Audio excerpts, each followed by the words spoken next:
sebagai sarana pelestarian budaya batik di Tuban, kita akan mengikuti acara membatik setelah ini. Yuk ikuti keseruannya. Kita melakukan sesi workshop yang amat seru. Tentunya kita juga akan melakukan sesi wawancara oleh penanggung jawab sekaligus owner Dinanti Batik Tuban. Untuk itu ikuti keseruannya di video berikut ya. Bye-bye.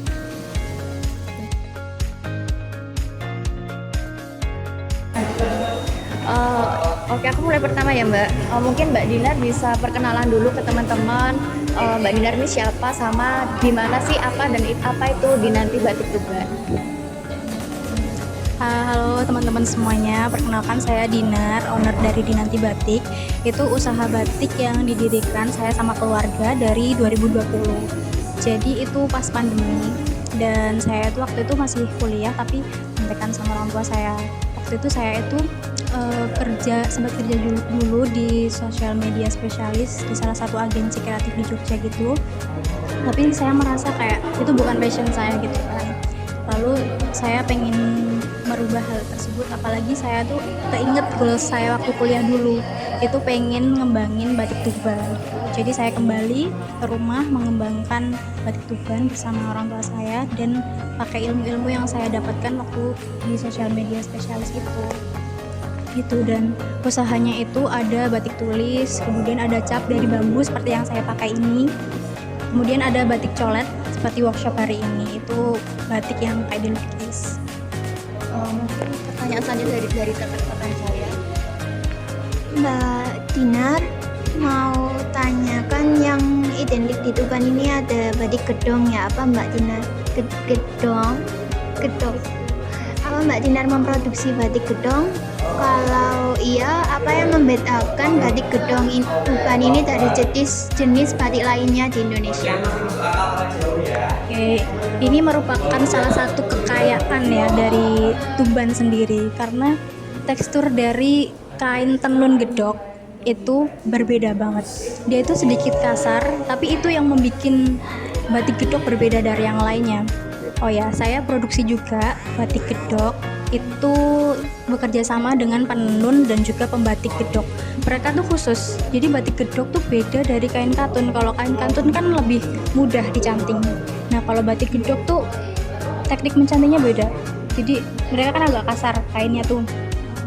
Jadi ada pembatik-pembatik tersendiri yang membuat batik gedok. Jadi nggak semua pembatik tuh bisa membatik di kain gedok. Dan ini untuk pengetahuan aja ya, karena kebanyakan orang menyalahartikan si batik gedok ini sebagai batik Tuban. Jadi batik Tuban ya batik gedok, padahal beda. Kalau batik Tuban ya batik Tuban, tapi memakai mungkin motifnya sama. Tapi kalau batik gedok ya khusus dengan kain gedok tadi, kain tenun gedok yang dibuat dari alat tenun gedok yang cuma ada di Tuban. Itu uniknya, alat tenunnya itu cuma ada di Tuban. Dia tuh alat tenunnya manual, ditenun oleh ibu-ibu dan kebanyakan udah mbah-mbah malahan. Dan itu saya sebenarnya agak miris karena dari pemerintah tuh nggak ada regenerasinya. Dari dulu katanya mau diadakan regenerasi, tapi nggak ada karena proses tenun tuh lama sekali, bisa sampai 2 bulan dan cuma jadi satu lembar kain itu berbulan-bulan, mulai dari nyari kapasnya sampai jadi kain tenun itu. Makanya anak muda kan pengennya serba cepat ya, dan udah nggak ada lagi, bahkan rata-rata si mbah-mbah itu nggak menurunkan ke anaknya gitu loh, jadi stop di mbah-mbah. Nah ini tuh yang jadi krisis juga, kalau sampai mbah-mbah ini juga udah nggak ada, tenun gedok ini bakal punah gitu. Saya kedepannya juga pengen bisa nenun sih, tapi untuk sekarang masih belum. Apa saja inovasi yang telah dilakukan Dinanti dalam desain dan pemasaran batik yang pastinya tetap memperhatikan nilai tradisionalnya? Karena saya dulu kuliah di ISI Jogja, itu ada mata kuliah penciptaan ya. Jadi dari berbagai bentuk, misalkan apa yang ada di sekitar ya. Misalkan itu siwalan, gimana cara saya menstilisasi bentuk siwalan, saya tuangkan ke dalam batik tapi masih ada unsur batik Tubannya. Nah biasanya saya melakukan hal tersebut. Terus untuk warna, karena saya juga menyasar anak muda, saya membuat warna-warna yang unik-unik seperti warnanya sage atau sage gitu ya. Terus ada magenta, ada terakota dan lain-lain, itu kan diminati anak muda juga. Selain itu saya juga membuat batik cap dari bambu. Nah itu untuk memanfaatkan kekayaan alam juga, karena di sekitar rumah saya masih banyak bambu gitu. Baik, untuk menurut Anda sendiri, apa salah satu kesulitan dari membuat batik? Karena ini menyangkut anak muda ya, kebanyakan anak muda itu kan menyukai kecepatan, terus kurang suka dengan hal-hal yang diulang terus-menerus. Sedangkan batik itu membutuhkan hal tersebut. Kita membutuhkan konsistensi. Nah, konsistensinya itu dalam batik itu kan tarikan nafasnya itu harus konsisten. Terus membuat garisnya juga harus konsisten.